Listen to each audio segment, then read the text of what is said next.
Salutations, my friends. How are we doing? I want to say thank you for tuning in to another edition of Factions of Freedom. I am your host, Freedom Faction. I've titled this one Episode 219, Agenda 2030, Establishing the Earth Consciousness, simply because we're looking at a number of different changes across the entire world, across the entire spectrum. We are witnessing, not only, as I've said before in previous episodes, a spiritual transformation, but as well as a political, a psychological, a sociological, a economic change, a socio-economic reformation of the entire society. Life, as we knew it before, will no longer continue to exist. The lavishness in which we've all probably grown up with, and that we all have come to know as Americans, is about to change radically. I'm going to be going over a few things where basically what we're talking about is how these people are trying to unveil the new world order. And I've talked about this in so many different ways. These technocrats, these Luciferians, these scientists, these engineers, these eco-fascists, these people that are coming out together to conduct these type of things, you see. And it's happening across the entire spectrum, and I don't think people really understand what that truly means. You see, there's a few different things that I'd like to go over, and of course we will, but I just wanted to bring it to your attention briefly, such as this: Norway becoming one of the first countries in the world to commit to zero deforestation, and the UN conference adopts the global education plan to mobilize civil society. And how in 2025, and here we hear more of the Agenda 2030 being alluded to, being brought up, how they're going to ban the sale of diesel and gas. There's a number of things going on in the world right now, guys, and I think that when we look at them all as one simultaneous event, or everything occurring all at once, that's how I would choose to look at it.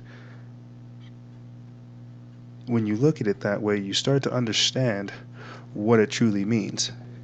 And for these people that are watching the actual video, I was actually trying to find the other article where Obama had designated 9 new promise zones. I thought that was very strange. I wasn't sure what exactly a promised zone was, and I thought we would go over it.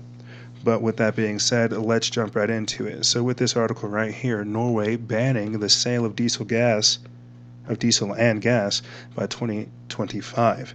Let's take a look at it. It's from Conscious Life News. According to the headlines of the Norwegian newspaper Dagens Næringsliv, I'm sure I pronounced that wrong, the country's 4 major political parties have signed on to an energy policy plan that will ban diesel and gas by the year 2025. So here we start already talking about the idea of future planning. Okay, they're setting a world goal, they're getting together all of their resources, and they're setting a global agenda. You see, the draft of the country's 2018-2029 National Transport Plan dictates that all new cars sold after 2025 must be emissions-free. Heavier vehicle emissions will also be clamped down by 2030. As I said before, that is the agenda. That is the agenda. That is what they are trying to do, and they will succeed to a degree. I mean, we already, and I'll go about this later on in the actual episode, but France is also talking about how they're going to ban old cars because of what they're emitting, what they're giving off. You see? So this is the reality that we're living in, okay? And it's not meant to frighten you guys, because a lot of people have been contacting me saying, what does this information do for us? Knowing this, what does this do? Are they trying to take over? Of course they're trying to take over. There's all kinds of different things happening all at once. But with this kind of information, or any kind of information, what do you do with it? It helps you better yourself, or it helps you make better decisions, conscious decisions about what's to come. Okay, so let's get back to this article. Of course, the policy hasn't been formally announced. It could be subject to change. But environmentalists, including entrepreneur Elon Musk, and we'll talk about him later because he's been coming out making a number of statements that, if you're a paranormal buff like myself, they seem extraordinarily fantastic, or at least very, very strange. And I'll go over that later, but let's get back to this article.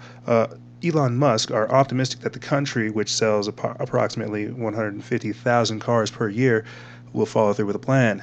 The founder of Tesla tweeted, "Just heard that Norway will ban new sales of fuel cars in 2025. What an amazingly awesome country. You guys rock." And he put that up June 3rd on 2016. You guys can actually check that out on his Twitter. Perfect. Norway is presently pursuing an ambitious climate goal of cutting greenhouse gas emissions by 40% by 2030. Like I said, more of this allusion towards a 2030 goal. Okay, and this isn't anything strange. Like with this, well, it is strange because you're having an entire world government be erected, and they're coming together on Mother Earth. They're coming together on trying to save the planet when they've already erected. This is post-industrialization. This is what I've talked about in a number of ways, okay? And I cannot stress this enough. That's why I'm devoting this entire episode to look at how many different ways this is being brought up, how many different ways they're coming at this, and why we're literally seeing a spiritual shift, a consciousness shift, a paradigm shift of how we go about these things. You see, it is a lot, but I'll try to get to it. The feat will be tough, but not impossible. And banning the sales of diesel and gas within the decade will undoubtedly help the country meet its goal. So let's move on to this article right here. Okay, and what's even more strange, before I actually decided to do this topic, I had actually heard, or I tried to put up an article where we hear China saying that America needs to do more in in honoring the commitment, in honoring the what's it called, the Paris Climate Treaty. And I think that's very strange because now we have an entire country coming out, a separate country with a separate leader, telling us that we need to do something. I thought that was very, very strange how that came out. But let's get to this article. And another thing I want to talk to you about later on in this to you guys is the fact that we're talking about things such as decarbonization of society, carbon tax, carbon emissions tax, cutting down on fossil fuels, fossil gas emissions, all kinds of different things. And, I know this sounds fantastic. This is post-industrialization, but whenever you're looking at it, like I said, we're having to change the world as we've known it before, change the mindset in which we come from, in which we become accustomed to. I know that sounds silly, but check this out. Let's look at this article over here. And for you people who are listening, what we're doing at the same time, we are simulcasting. We're recording in the audio as well as broadcasting on our website and our own servers. We are trying to have it to where the information can be diverse. You guys are able to read along with us. You're able to get the information in multiple ways, okay? And I have a few videos and other things I want to go about with you guys later on as well, but we'll get to that later on. Norway becoming the first country in the world to commit to zero deforestation. Well, I thought that was very strange on the idea that it doesn't. Is that a big idea? Is that hard to not cut down trees? I mean, apparently in today's society that is extraordinarily hard.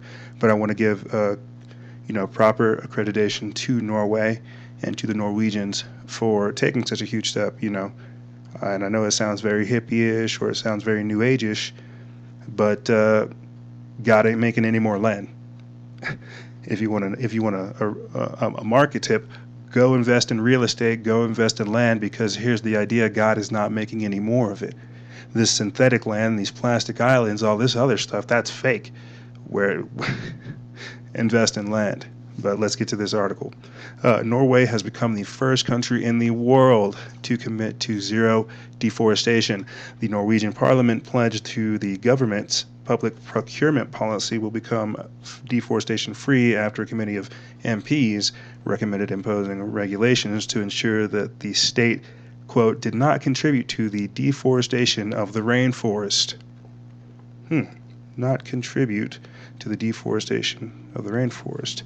This could be American ignorance, but I was unaware that Norway had a rainforest. Norway funds forest conservation projects worldwide, as well as supports human rights programs for forest communities. Niels Herman Randman, the head of the policy and campaign at Rainforest Foundation Norway, said in a statement, quote, "This is an important victory in the fight to protect the rainforest. Over the last few years, a number of companies have committed to cease the procurement of the goods that can be linked to the destruction of the rainforest." Perfect. Until now, it has been matched by similar commitments from governments. Thus, it is highly positive that the Norwegian state is now following suit and making the same demands when it comes to public procurement. The Rainforest Foundation Norway has campaigned for years to secure a zero forestation commitment from the Norwegian government. The MP's committee also committed for the government to protect biodiversity by developing a separate policy and through investments made by Norges Bank Investment Management. So basically, they now have the green light to go about their campaign to save the rainforest, their campaign to help with general deforestation and to cut back on it. One of the things I really want to take a look at later on, because I'm not sure if you guys are a movie buff like myself, but I was on the internet the other day, and an interesting ad came up. One of the sponsored ad. I'm sure you guys have seen. You know what? Here, let's see if we can actually take a look at it on here. I have to switch up the viewers that I have. Independence Day movie. Okay. If you guys are a movie buff like myself, I saw Jeff Goldblum doing something rather funny in the new trailers for the Independence Day movie. And before I go into it, one of the reasons why I don't like going into Hollywood stuff is because they always try to catch you with copyrights and blah blah blah blah blah. And I'm really not trying to deal with all that, especially with the information that I am discussing. But the point I'm trying to make is I saw a interesting. Here we are. A few interesting photos where Jeff Goldblum was standing next to quotes in his new character, or at least in his returning character, David Levinson. Okay, David Levinson. And let's look at some of these. I'm sorry, forgive me for laughing, guys. It's Jeff Goldblum. I think he's pretty funny. But look at some of these things. It's time we defend Mother Earth, right? We need to remember to give our planet the respect it deserves, right? This time, we'll be ready, and this is the aliens he's referring to. Once again, the future of mankind is being tested. We have never been more ready. Survival isn't everything. It's the only thing. And aliens aren't the only things endangering our planet. So as I've said before, guys,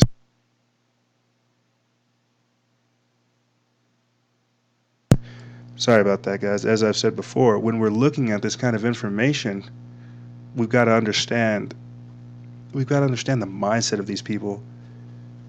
We've got to understand where they're coming from. We've got to understand what it is exactly that they're trying to do to us. They're trying to make us think that not only are we inferior, but through things such as technology, through things such as science, through things such as all of these wonderful devices that they will provide through the technology of the fallen angels and through these quote unquote aliens you see. And this is where we have to look at it in an esoteric, occult manner. We have to understand what they're trying to do. We have to understand how they're trying to separate the weeds or the tares in the wheat. How they're creating a mindset in us and people to where we feel like we're a plague upon the planet. And I know that might not seem like much now, and it seems silly, but what have I talked about so far? What have we been discussing? The idea that we need to watch out for our world and that we need to be respectful of the planet, and that we are now having to change the entire approach in which we've lived here on this planet, right?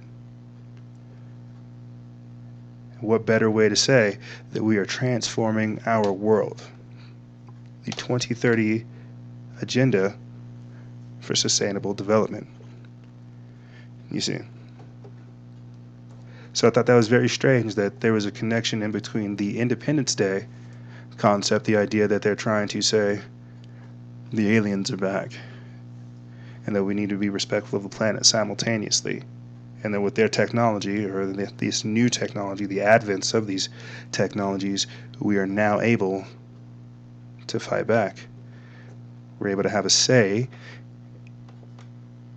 in what's going on. So I thought that was extraordinarily strange. I just wanted to point that out for you guys. It's not a plug for Independence Day or anything of that magnitude, but I definitely want you guys to go and just look that over. So now that we're over here looking at Agenda 2030, and this is not my write-ups, this is an actual document in which you guys can check out. It's at thesustainabledevelopment.un.org. You guys can go there and check it out, or you're more than welcome to go to the vault where we talk about it, or where we have this and other documents in there as well, Agenda 2030 and Agenda 21. But I'll be referring back to this document all throughout the episode. But what I wanted to look at in regards to sustainable development, sustainable agriculture, and all the other things that are going on in the world that these people are trying to do. Like I said, the idea that they're trying to change our mindset, trying to change how we feel we affect the planet. I wanted to look at their actual documents and see what it is that they thought. So right here, sustainable goals and targets. I think they have, 17? Yep, 17 sustainable development goals. And number 2 is to end hunger, achieve food security, and improved nutrition, and promote sustainable agriculture.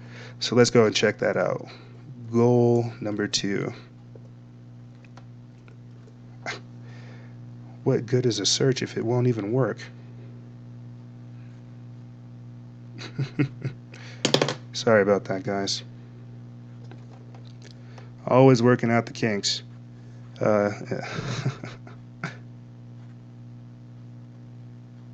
Sustainable goals and targets. Well, if it won't show it to me, how am I supposed to? Okay. All right. Sorry about that, guys. Goal number 2, ending hunger, achieving food security, and improved nutrition to promote sustainable agriculture by 2030. And this is goal number 2.1. By 2030, end hunger and ensure access by all people, in particular the poor and the people in vulnerable situations, including infants, to safe, nutritious, and sufficient food all year round. And this is goal number 2. By 2030, end all forms of malnutrition, including achieving by 2025 the internationally agreed targets on stunting and wasting in children under 5 years of age, and address the nutritional needs of adolescent girls, pregnant and lactating women, and older persons. By 2030, double the agricultural productivity and incomes of small-scale food producers, in particular women, indigenous peoples, family farmers, pastoralists, and fishers, including through secure and equal access to land, other productive resources and inputs, knowledge, financial services, markets, and opportunities for additional and non-farm employment. And this is 2.4. By 2030, ensure sustainable food production systems and implement resilient agricultural practices that increase productivity and production, that help maintain ecosystems and strengthen capacity for adaptation to climate change, extreme weather, drought, flooding, and other disasters that are progressively improve land and soil quality. So if anything, this is one that we should stop and focus on. Like I said before, with Norway being one of the very first countries to commit to this new deforestation, that's a huge thing. But at the same time, we need to understand what that means later on. The idea, and I'm sure you guys have seen this before, the idea is they don't want us to live in our own hubs. They don't want us to live in our own society. They want us on these human farms where we're able to be watched, tested, and basically surveyed. And the idea with that, the idea behind that, is so that they're able to, like I said, make us feel like we're detrimental upon the planet, make us feel like we are a cancer upon the earth. But we're going to take a quick break, and we're going to come back as to how these guys are going to try to, as I've said before, educate us. Because now they're trying to attack the children. Now they're actually trying to attack the next generation of kids or of people who get this, who will get the earth consciousness, who will understand the earth consciousness. And I know that sounds silly, but whenever we have hippies, people that are running around doing these things, acting this way, and have no facts behind it, that's a problem. That's whenever we know that these people have been brainwashed. We're literally having wards of the states, children of the state, people that are being produced by this new world order system, this Agenda 2030 mindset, these eco-fascists, these environmentalists, who really don't understand all the different things. So like I said, we're going to take a quick break, come back to it, and discuss that in depth so we get a good understanding of what's really going on, you see. But that's all I really got for you guys. This is Noiser, Free to Faction. Like I said, we're going to take a break, and we'll be right back. You guys take it easy.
What's up, guys? How's it going? I think it's always funny. Uh, I think it's funny just all the stuff that I'm doing. People tell me it seems like your show's growing every single episode. And my only response is like every week you guys are literally seeing a show come together. You're seeing this show to come together. You're seeing 3 minutes to midnight come together, and you're seeing my other private show come together as well. You guys are seeing all kinds of stuff come together. It's fantastic. Um, but I love it. I definitely love the work, and I definitely love getting this out there to you guys in this format. That's definitely why, like I said, or like I keep repeating, I'm trying to refine my craft. I'm trying to make the information delivery better for you guys so that we're on the same page and so that everybody knows the kind of articles I'm posting, the kinds of things I'm talking about. I definitely do not like to definitely don't like to be ambiguous, and definitely don't like to not talk about things that are actually going on. Um, like I said, I really do feel like if I don't if I don't inform people of what's going on, then that blood is on my hands. And I mean, I know a lot of people outside of what I'm doing here with you guys as well. Um, I'm a very very productive person and a very very active person. But like I said before, and I even talked to a lot of people about this stuff as well. I feel like if I don't actually talk about these things and get it out there to you guys in an orderly fashion, your blood is going to be on my hands. I have to help. I have to do something. Uh, it's upon me. No one else is going to show me this. No one else is gonna help us. Um, and I don't mean that in a rude way. I'm just saying, hey, I want to do this and I want to help. What can I do? But I'm sure you guys are done. I'm sure you guys are done hearing me. Sorry about that. Always working on stuff, but let's get back to it. Right now, the UN to force schools to make children become social justice warriors. Now, I've talked about this in other episodes as well, uh, or at least in other iterations, other existences, other variants. Um, how kids are going to have to go and rat on their parents if they have certain political views, or how not Hitler, sorry, Obama's coming up with his own privatized communal civil army, and how all these other things are playing into play. But now that we actually have, I guess, confirmation, or at least a discussed, orderly way of displaying this kind of information, because this is another Agenda 2030 goal as well. The fact that they're trying to make the next generation social justice warriors, SJWs, is good and bad. The difference between social justice and actually knowing this kind of information and seeing how that affects people is a difference. Because like I've said before in other iterations, we have to rework what it means to be revolutionary. The revolution that we're seeking is truly the Renaissance, and it has to be a revolution of the spirit. As I've said before at the start of this episode, it is a spiritual or paradigm shift. We're seeing a social economic reformation. We're seeing our mind, our consciousness, we're seeing everything change. We're tilting. There's a spiritual aspect to this as well. There's so many different ways in which this is being affected, and that's why a lot of this makes sense. This is post-industrialization. As I said before, the world that we knew, the mindset in which we've become accustomed to, is now changing. You see, it's become something different. We have to change with it, and that's why you're seeing things such as Tesla become very popular. Prius is coming out, coal plants shutting down, fossil fuels, greenhouse gases being caught, carbon taxes, all kinds of different things. Like I said before the break, with these eco-fascists, these environmentalists, and the idea behind all of this, like I said before, is to change our mindset, is to change how we view our presence here on the world. And I know what people are thinking. Oh, well, that's silly. That doesn't make any sense. Well, it's not supposed to make sense. And whenever I've discussed this with other people, basically it's the generations ahead of myself, really, my parents and their parents, who are paying for this. I mean, here's a paradox. Why do we constantly hear about how do we constantly hear about Social Security almost running out, but money for food stamps and welfare never running dry? You see, how do the poorest people here have some of the things that other countries could only dream of, but the countries here are saying we need to be, or people here in America are saying we need to be like other countries? You see, so we're changing our entire mindset, and this is what we need to look at whenever we're looking at Venezuela, socialism, communism, and all these other ideologies that don't fit the Western world. We have thrived off of capitalism. I have thrived off of capitalism.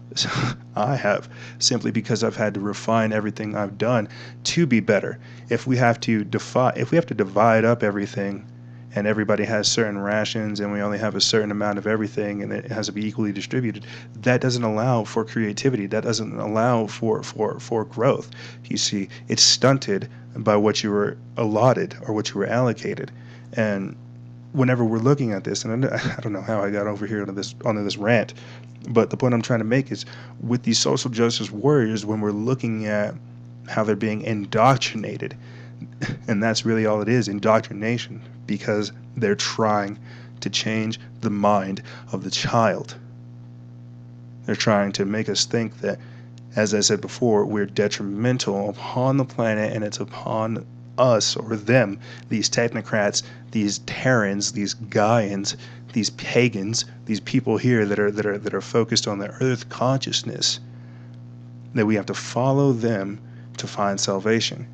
You see, so whenever we're looking at how those people are being indoctrinated into this culture now, and that's why we have so many different crazy things going on, is because people can't understand really what this does, not only for us but down the line. What happens whenever you I'm trying to find a way to define this, but you cannot teach consciousness. Not in this society, at least. And I mean, if this becoming social justice warriors is a result of what you would say is teaching consciousness, we really need to reevaluate what it really means. I mean, look at Common Core. That's a perfect example. That's something that's going to be implemented worldwide, and it's already causing problems. The math system for that just does not work. It's complicated. There's too many extra steps. But whenever you have a global standard, and as I've said before, when you're looking at capitalism versus communism and the mindset of it, when you have a global standard of everything, that means it has to be brought down. There will be the only competition will be those that choose to rise. It's ridiculous. Let me get to this. Let me get to this article. I didn't mean to go on that rant there for you guys, but check this out. Put this up on 6/6/2016, and I could talk about that later, and I actually will. But this is from your Newswire. The UN to force schools to make children become social justice warriors. The United Nations has unveiled a global action plan which demands that all educational facilities around the world teach children to become compliant social justice warriors.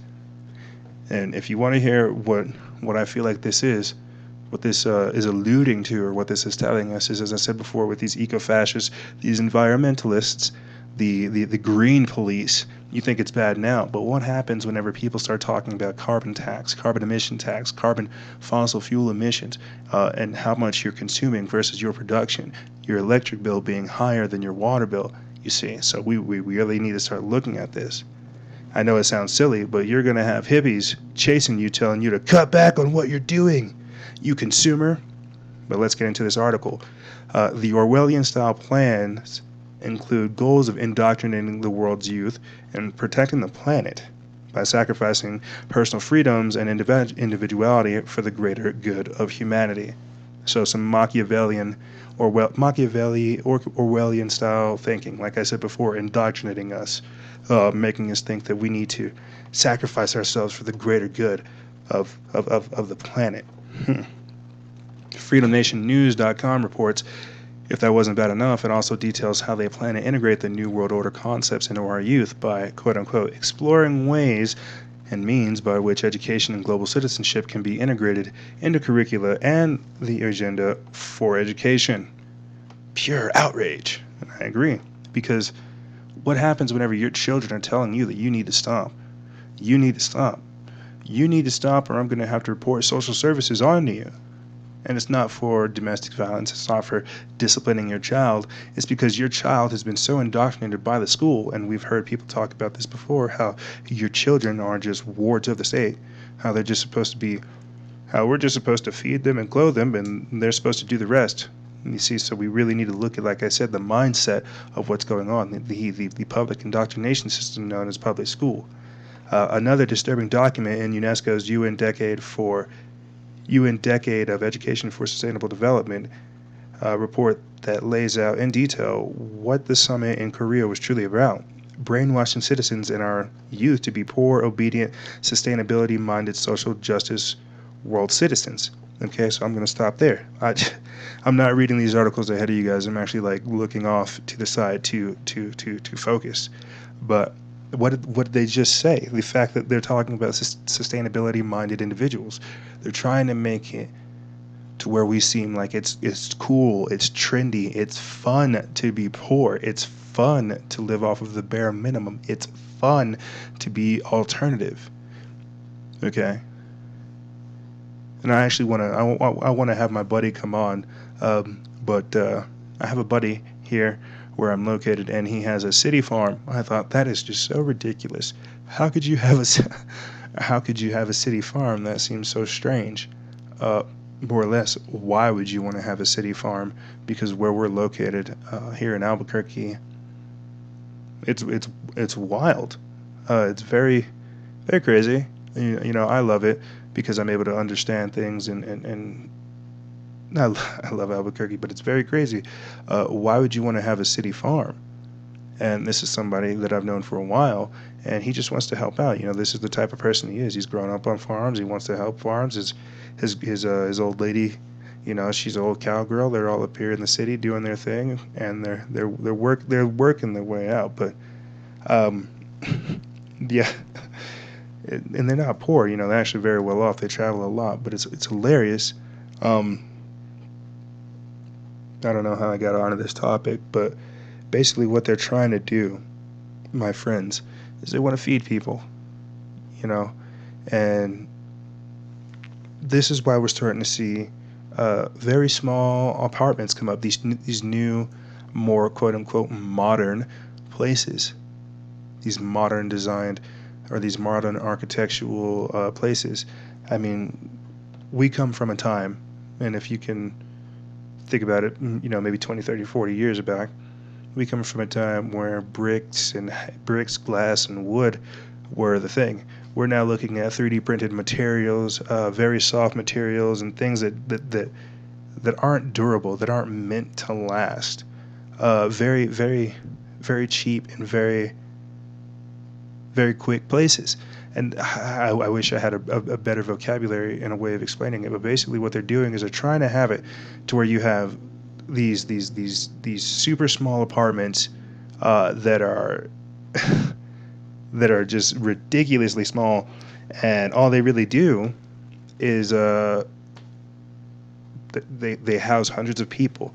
It's like a project house, and it's strange. You know, it's complicated to try to explain, but what I'm trying to say is that they're basically putting us into these smaller coffins, these smaller houses, these smaller they want us to basically change. They want us to think that it's okay to live in these newer apartments, these newer places, these things that aren't lavish, that don't respect the wealth of the human being. I mean, when you have a house with 3 stories or a house with 2 stories, you know, that's a level of success that you've achieved.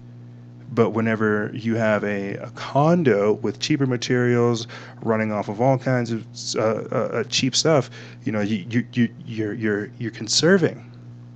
And I know what people are thinking, or I might have some people thinking, oh, God, consumer freedom, you're such a consumer, my God, how could you be that way? And that's not what I'm thinking, or that's not what I'm saying. What I'm trying to explain to you guys is the mindset of the people, or at least the mindset in which we're taking into the future. Thank God I was able to find this video. Check it out if you guys are looking. I'm going to play for you guys a quick video. It's of this super small house that's able to be built super seamlessly. It's glass, see-through, able to be folded. It's bare minimal. It's fantastic, really.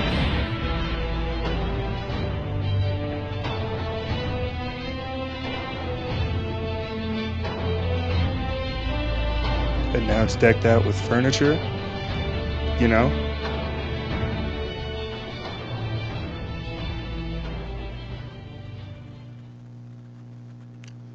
I know that's just one example of it, but like I said, think about how easy that would be to mass produce. Think about the possibilities of that.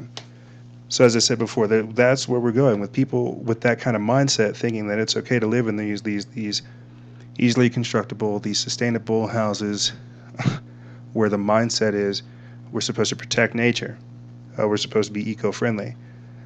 So let's get back to this article. Probably the most shocking information contained in UNESCO's report is found on page 12, which states, quote, generally, more highly educated people who have higher incomes consume more resources than poorly educated people who tend to have lower incomes.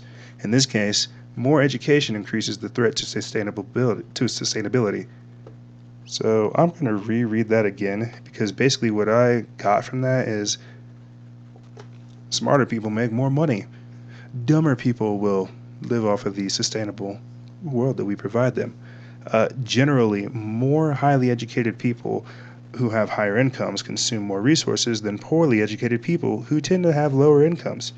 In this case, more education increases the threat to sustainability. So as I've said before, whenever we're looking at this actual information, these guys are talking about how they want to take care of us, how they think that they should be the purveyors of our salvation, the deliverers of our salvation, because right now we're flawed in our current state, and this plays into transhumanism as well. But basically what they're trying to say is that we need to have a global response to poverty, to income, to education, and all of these other things. When we're talking about them indoctrinating children to get into this mindset already, that's them, as I've said before, attacking the future. And if you're within the age range of understanding this, we are all going to be subject to this, and we have to be very well aware of what it is. And it's not meant to frighten you.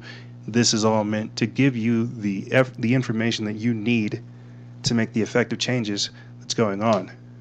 We're not abiding by the New World Order, clearly, because I'm trying to raise awareness of all these things that are going on. What we're simply doing is understanding their tactics, okay? And this is where we're actually going to go look at their documents. Goal number 4 of the Agenda 2030 Sustainable Development Mindset: ensuring inclusive and equitable quality education and promote lifelong learning opportunities for all. So check this out. 4.1. By 2030, ensure that all girls and boys complete free, equitable, and quality primary and secondary education, leading to relevant and effective learning outcomes. So what did we just talk about? And let's go right back over here. The UN to force schools to make children become social justice warriors. And how they're saying that, what? Generally, more highly educated people who have higher incomes consume more resources than poorly educated people who tend to have lower incomes. In this case, more education increases the threat to sustainability. So, how does that work? If we have an entire world government and hinging on, or pretty much depending and focusing on trying to provide us a quality care of education, how does that work? If it's a threat to sustainability, it's because they're trying to generally dumb us down. They don't want us thinking. They don't want us reproducing. It's a threat to their sustainable development. It's a threat to what they want to have going on. And this is where I kind of have to. I'll go off on a tangent, but this is where free college does not make sense to me. Um, and I'll talk about this too. And another thing as well, with the worker versus robot debate, I thought this was very strange. Uh, Free income, but basically with free college, the idea that all you really have to do get a job. Okay, get a job, pay for your internet bill, pay for your electric bill, get a phone, a cheap one, hit Google, find Amazon, find a search engine, find Tor. There's free college is the internet. When you go to college, you're supposed to find a second tier, a second or a separate tier of education. It's supposed to give you that paper that validates your hard work, that validates what you've done, the success that you can achieve. Saying that you've mastered this. When everything's free, nothing has value, and that's the problem. We're not understanding the mindset that's giving to us. But then again, you've got to look at it in a reverse way. Like, is this why we're going towards this free everything, this Agenda 2030 mindset to where everything's free? Is this what Nikola Tesla would have wanted whenever he wanted free energy? Because this is not free. It's a general dumbing down. And as I keep referring to with capitalism and communism, whenever you allow for aggressive competition, you allow for certain growth in certain ways, and it has certain different, it has other expressions, various ways of expressing the information, expressing that growth. When everything's free and nothing has value, you've really got to wonder what's going to happen. You see. So education is a very important thing. I don't know. It's not important. Check this out. A UN conference adopts global education action plan to mobilize civil society. When the United Nations says that it's committed to continue the support and partner with the NGOs and academia in our joint efforts to advocate for and successfully implement the 2030 Agenda, it is talking about the NGOs like the Bill and Melinda Gates Foundation that have sponsored and funded Common Core state standards in the U.S. I did not know that. I did not know that. Were you guys aware that Bill and Melinda Gates funded Common Core? Of course. I didn't plan this. So if you guys have been paying attention to my work, I have a little bit of a grudge against Bill Gates, not only for his use in vaccines, but a lot of other things. I'm not going to go down that path, this route. I'm going to be the bigger man. I'm going to back up. I'm going to get back onto this article. The UN is coming for our kids, and they are not deterred by anything. American parents should rise up in total rebellion against this blatant attempt to brainwash our children. Look at the picture you see. Look at this joyful celebration at the closing ceremony. A global education action agenda affirming the importance of sustainable development goal number 4, ensuring inclusive and equitable quality education and promoting lifelong opportunities for all. It was adopted today and I'm going to back up because I might pronounce this wrong.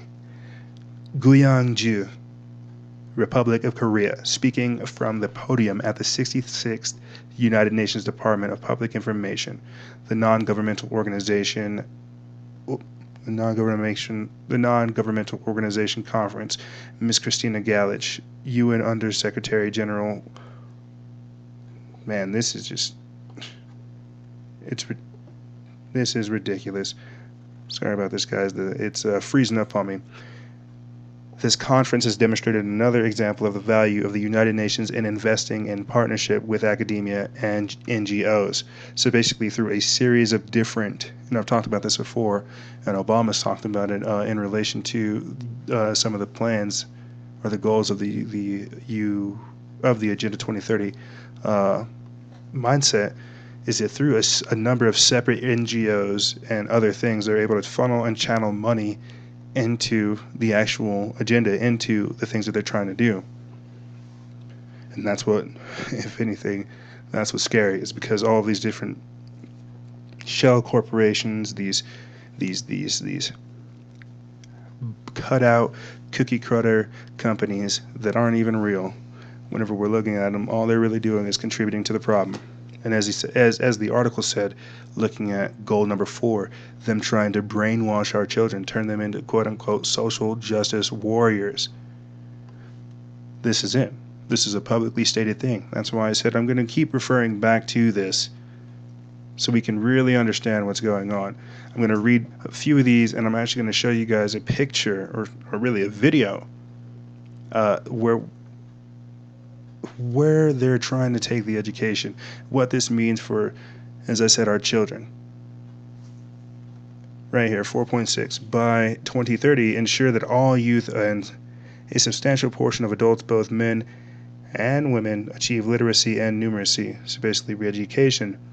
4.7, ensure that all learners acquire the knowledge and skills needed to promote sustainable development, including, among others, through education for sustainable development and sustainable lifestyles, human rights, gender equality, promotion of a culture of peace and nonviolence, global citizenship, and appreciation of cultural diversity and of cultures' contribution to sustainable development.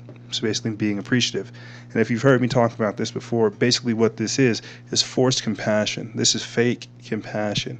What this does is this gives them a legitimate reason, or a way for them to devise a plan to teach us a earth consciousness, teach us a mindset where we feel like we're supposed to do these things. We're supposed to give up ourselves. We're supposed to sacrifice ourselves for the world. And if that doesn't make you a little bit strange, or think that this is a little bit strange, well, let me tell you what they have planned for our children, planned for us, as well as what's going to happen in the near future. Like I said before, this is the educational factor of what's going on. The educational factor of what's going to happen for our children. And I'm going to take a little bit of a leap here, but we're going to watch this video and then we're going to take a break. Okay? AI can pretend to love us, but is that dangerous for children? So let's watch.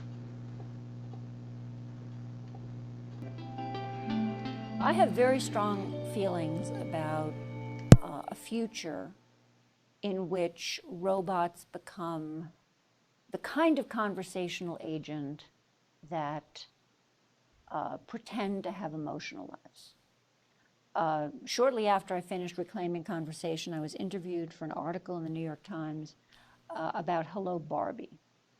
So Hello Barbie comes out of the box and says, and now I'm just paraphrasing the gist. Hi, I'm Hello Barbie. I have a sister. You have a sister. I kind of hate my sister. I'm jealous of your sister. Do you hate your sister? Let's talk about how we feel about our sisters. In other words, it just kind of knows stuff about you and is ready to talk about the arc of a human life and sibling rivalry, and as though it had a life, a mother, the feelings of jealousy about a sister, and was ready to relate to you on that basis. And it doesn't.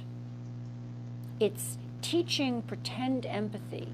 It's asking you to relate to an object that has pretend empathy.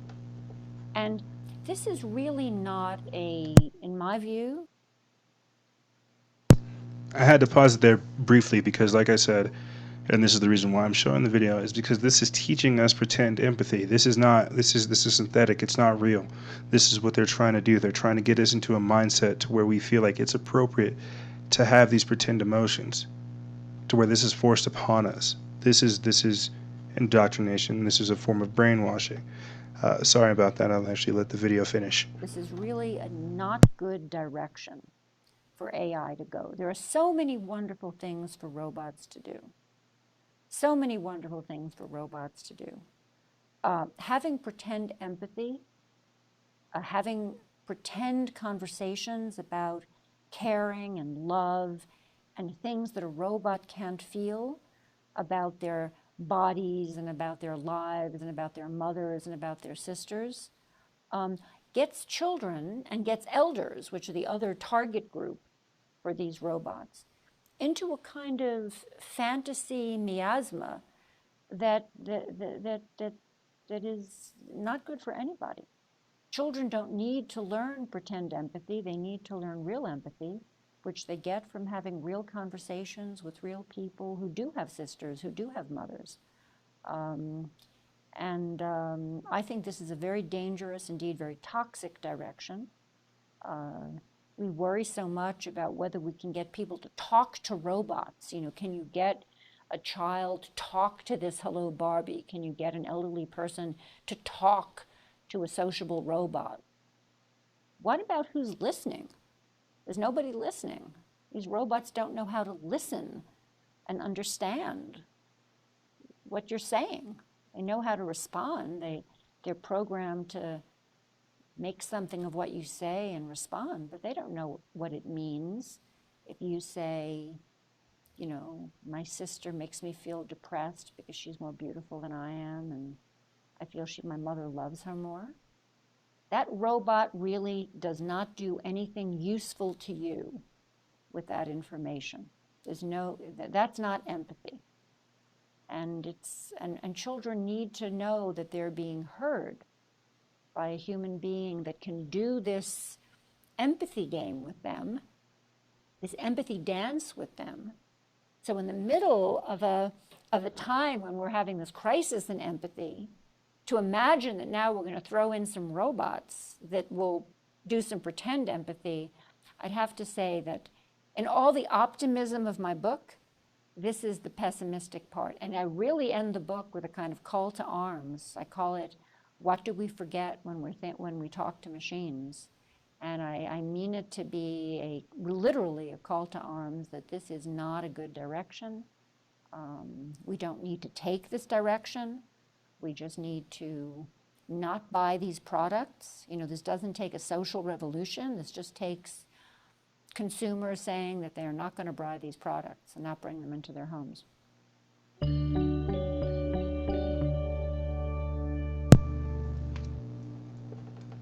I thought that was very influential, and you guys can actually go check out this in Vault. I basically titled it, "Is it dangerous to have AI love children, or is it dangerous to have children love AI?" And the reason for this, basically, if you guys are new to what we're doing, and the only reason I wanted to bridge this is so we could talk about the technological aspect to this, and how we're hearing nature and technology go synonymous with one another. Hydropower, electricity, solar power, all of these different things, how nature plays a big part into this, and how we have to, like I said before, try to protect nature. And the reason I showed that clip for you guys is because, like I said, they're trying to attack the children. They're trying to get the kids not to care, but to care in such a way. They're brainwashing the kids. They're indoctrinating them. It's a lot. I'm very well aware that it is a lot. So we're going to take another quick break, and then I'm going to actually come back and talk about, like I said, some of the other aspects of this, the technological aspect of it. That's the only thing that I can keep going back to, is the technological aspect of how they are trying to make us think that this is where we're supposed to go, is that we're supposed to be more protective. And I had someone else talk about this as well, or someone else asked me a question, what I thought about in regards to how this fits in with Build the Matrix. And this is how they get us basically into the Matrix. This is how they get us into the mindset of where we feel like it's where we should willingly get in there, where we should willingly go inside the Matrix. But like I said, we're going to take a quick break, and then we'll be right back, guys. I got a few more things I want to talk about with you before we are golden. But that's me. But that's me. And I'm always working on something. As you can tell, I'm in the background over here working on something else. But don't trip. Like I said, we'll be back in a bit. This is Noise Era. Freedom Faction out.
Right on.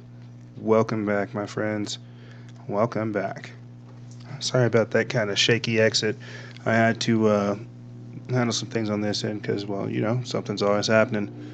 And yeah, that's all I really got for you guys. Something's always happening. So I told you guys we were going to come back and we are going to talk about the technological aspect of the things that are going on, the technocracy aspect, how nature and technology are playing hand in hand synonymously with one another. And I thought, what better way to explain this than to talk about this little gem, the Abundance Project. This new neighborhood will grow its own food, power itself, and handle its own waste. I thought that was super cool. That was strange. It's strange, obviously, the fact that we're getting closer to this age. But what's even more strange, if you ask me, is the fact that they're going ahead with it, and that more of these are actually popping up. And I'm actually going to try to find the other article for you guys later on. But basically, and let me just get into this article. One of the most fallaciously accepted beliefs in society today is that there isn't enough space or resources available for everyone. And this is true because science is screwed. A lot of these numbers are messed with. But the belief is that the planet is overpopulated and that humanity can't harmonize with the environment symbiotically. And as a result of this, the unquestioned belief, we've devolved into a parasitic relationship with the Earth Mother. Thankfully, the light of the hope is still shining brightly, and the following article proves it. Okay, and this is like I said before, where they're trying to get us into the idea that we're living in a that we're detrimental upon this planet, and that we need to live in harmony and synonymous in a symbiotic, co-peaceful relationship with the Earth. And this is why I said why we're seeing so many different sustainable houses come up, sustainable living, all these alternative places, all these hipsters and trendies, these people, hipsters trying to always do, cool stuff. I never really understand the lumberjack man bun hipster. No, it escapes me. I'm like, why are you in the city? What, it doesn't, okay. Lumberjack hipster man. But let me get back to this article. The elite indoctrinate the masses into thinking humanity has no choice but to cannibalize the very world which gave it birth. But as many are now rediscovering, these are unfounded beliefs based on ignorance of our true relationship with the environment. The reality is that there are plenty of land, water, and resources for all life, not just humanity. But the problem is our civilization. Care of despotic elites is woefully inefficient. The systems we use every day are taken for granted. We assume that there is no other way to live life, but is that really true? Clearly not. Planned obsolescence or the intentional promulgation of inefficient, inadequate, and destructive technological and economic practices are pervasive within the fabric of human life. Cars are made to fall apart. Homes are made to degrade and lose their value. Foodstuffs are intentionally denatured to maintain the medical industry. And these are only a small handful of the things that population accepts without question. Instead of developing efficient technologies that enhance sustainability and abundance, policies are created that actually hinder it. Consider that the average person consumes foodstuffs which produce untold waste and destruction for the environment by way of artificial farming and distribution methods. And this is primarily because of the centralization systems in which we're used to. So basically what I'm trying to talk about here with you guys is that the way that we've known before, and this is why even in the article it talks about this, homes are meant to degrade. Nothing that we have created appreciates in value. It always depreciates in value. And with what these guys are trying to do, these people that are trying to do this abundance project, is they're basically trying to live in harmony with nature. I mean, this is an example of Agenda 2030, and where these people are very well aware of the lies that we're being told, but they're now being proactive in it. They're now trying to figure out a more effective way in combating the system, and I feel like this is a fantastic way to do that by taking care of yourself. And I want to go back to this, the idea that we are starting to ban fossil fuels, ban what is pre-existing, and I'll get to the technotronic mindset here in a second of Agenda 2030 and what that all means. But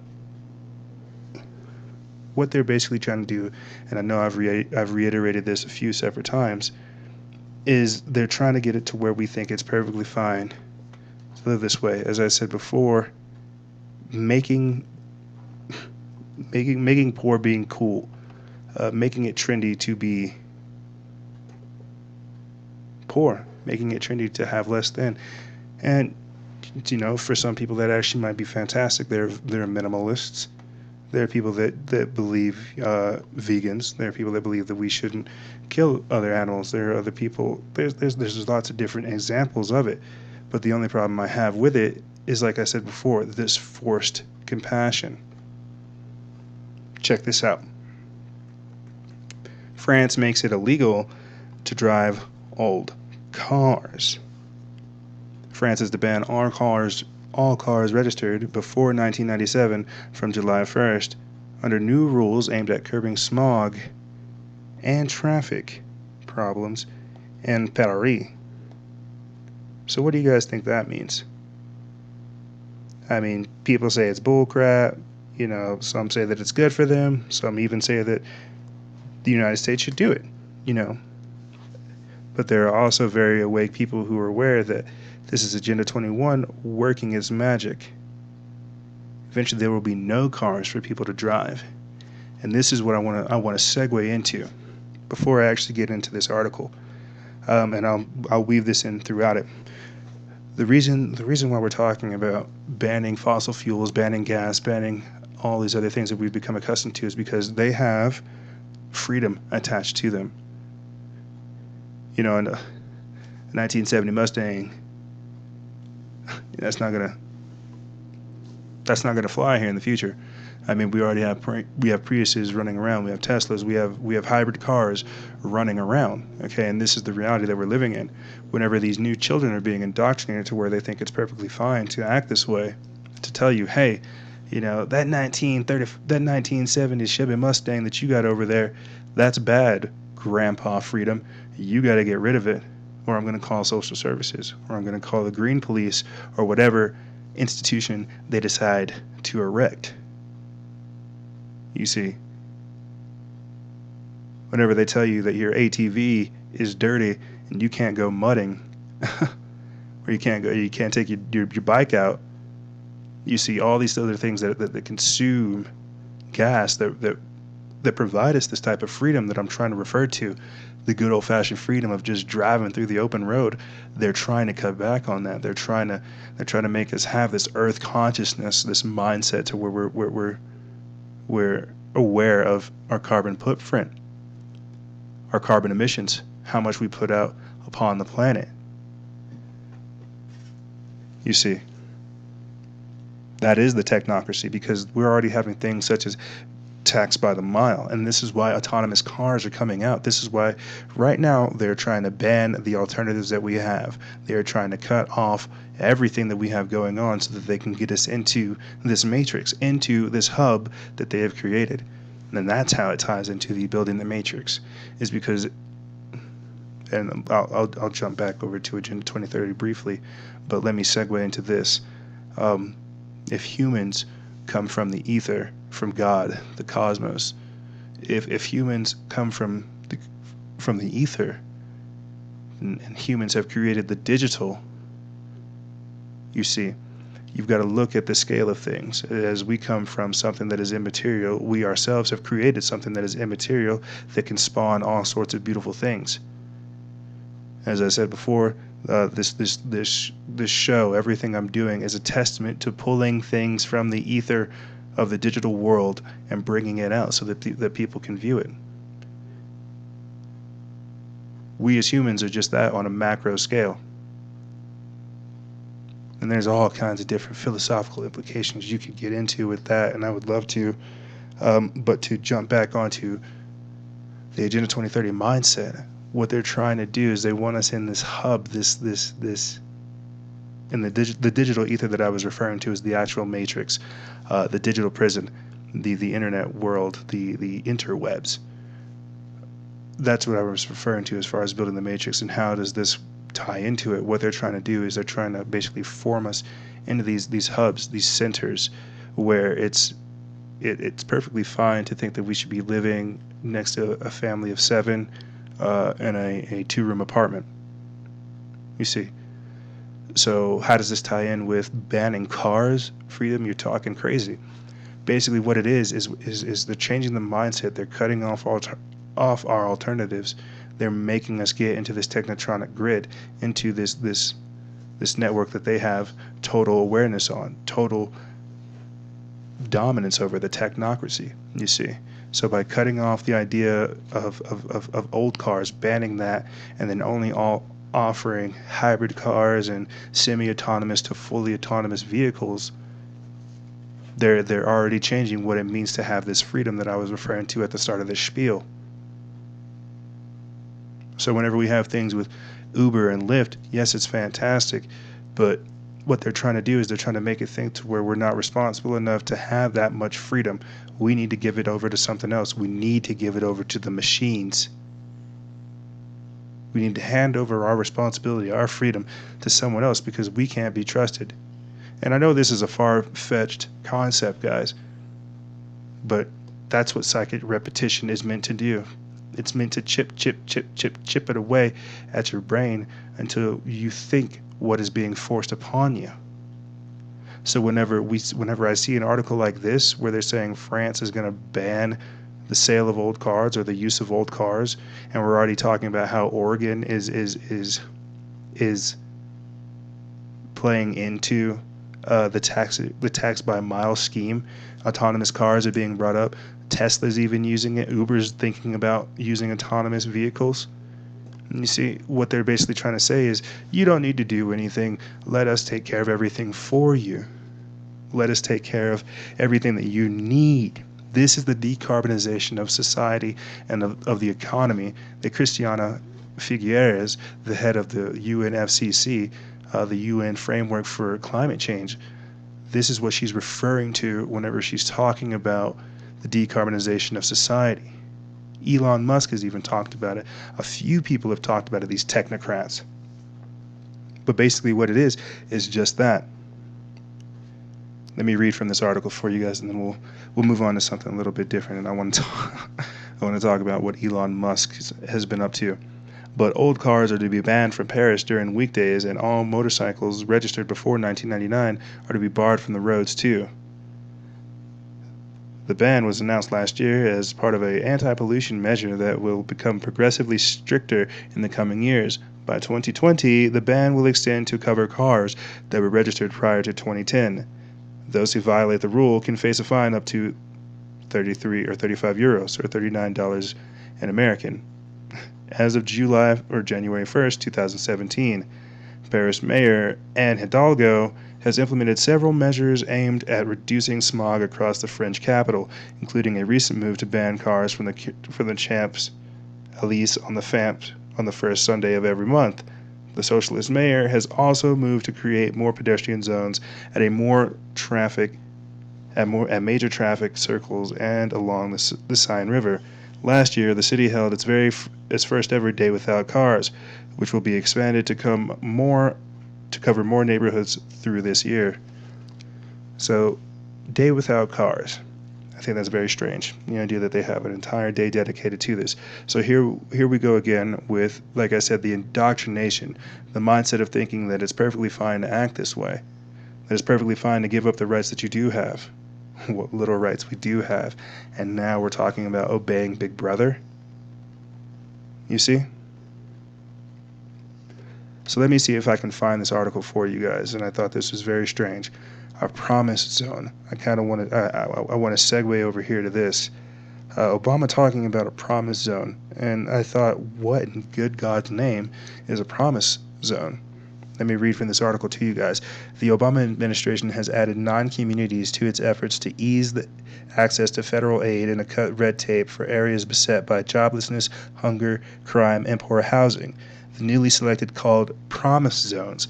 So, and what I think this is, as I said before at the start of this episode, I think this is America's attempt at trying to honor the Paris Treaty Agreement. And if you guys are unaware, if you haven't caught on, this is the New World Order. Really, this is. This is the unveiling of the New World Order. This is the Earth consciousness. This is them coming out saying that they are going to do these things. They have agreed. Not only America, not only China, but Russia, Paris, Italy, all of these different places. Okay, and America and China are under heavy surveillance is because we're one of the biggest producers. They're going to start cutting back on a lot of different things.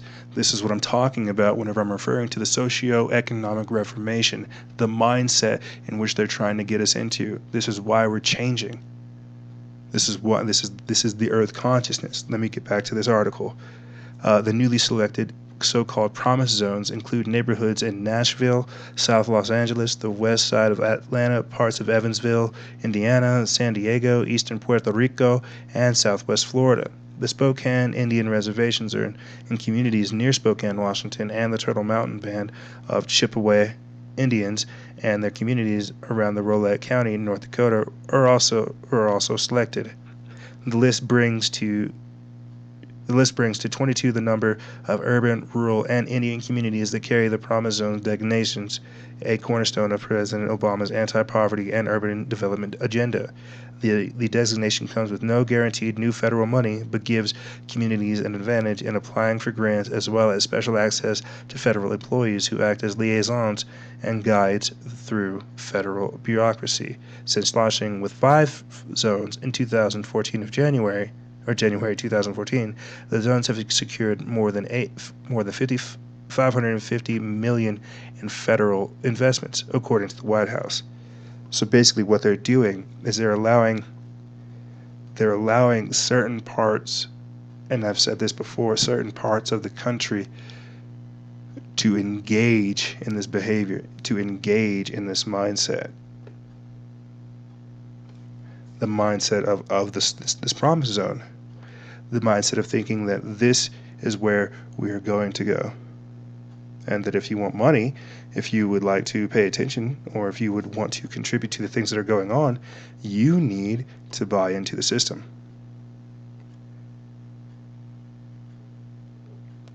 Check this out. I'm going to take you guys over here to the website where we're going to talk about the Fed spending nearly $20,000 to resettle every refugee. The report from the Negative Population Growth Incorporated said that the U.S. is currently accepting about 95,000 refugees and asylees. That is in addition to over 500,000 legal and illegal immigrants coming to the U.S. So I'm going to do that math real quick. So what are we talking about? $20,000. Okay. $20,000 times, let's see, 95,000 refugees. Okay.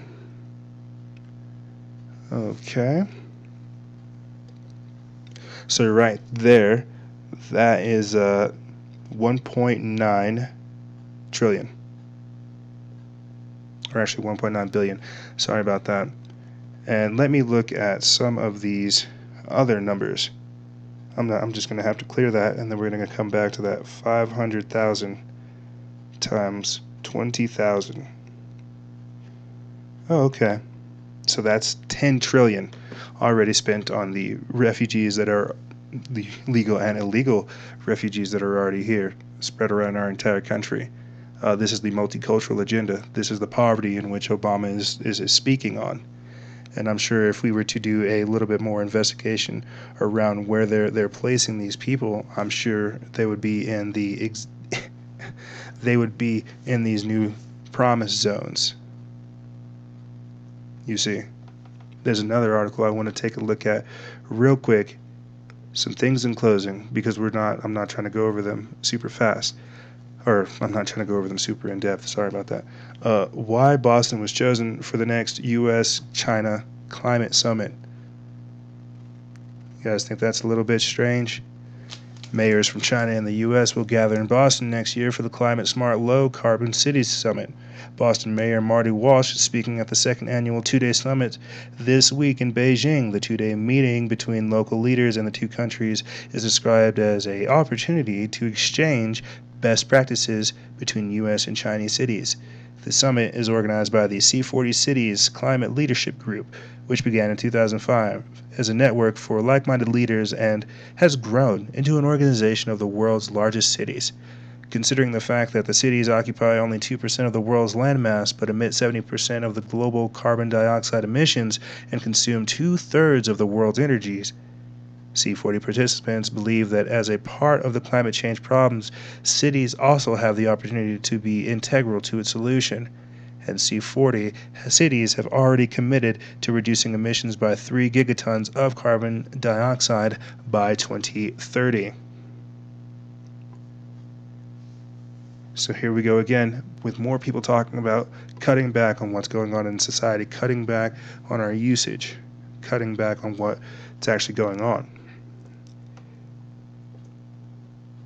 And I talked about this before in another video, and I'd actually like for you guys to check it out. But Washington, I put it up, I think, back in February. Yeah, February 28th, I think.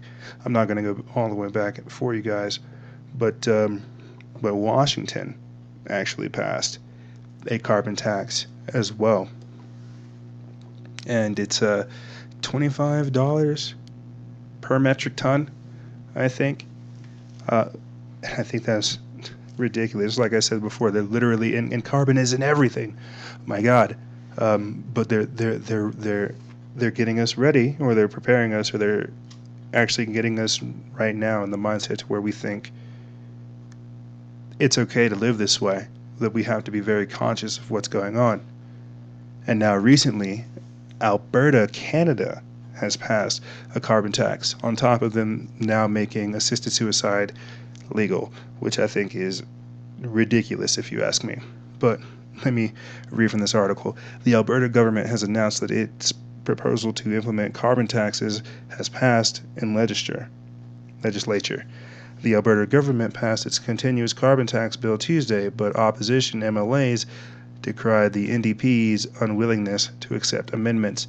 It was the final bill to pass as the spring session came to an end.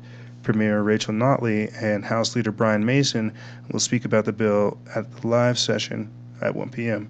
The tax, which comes into effect January 1st, 2017, will be paid by Albertans through their home heating bills and at gas pumps.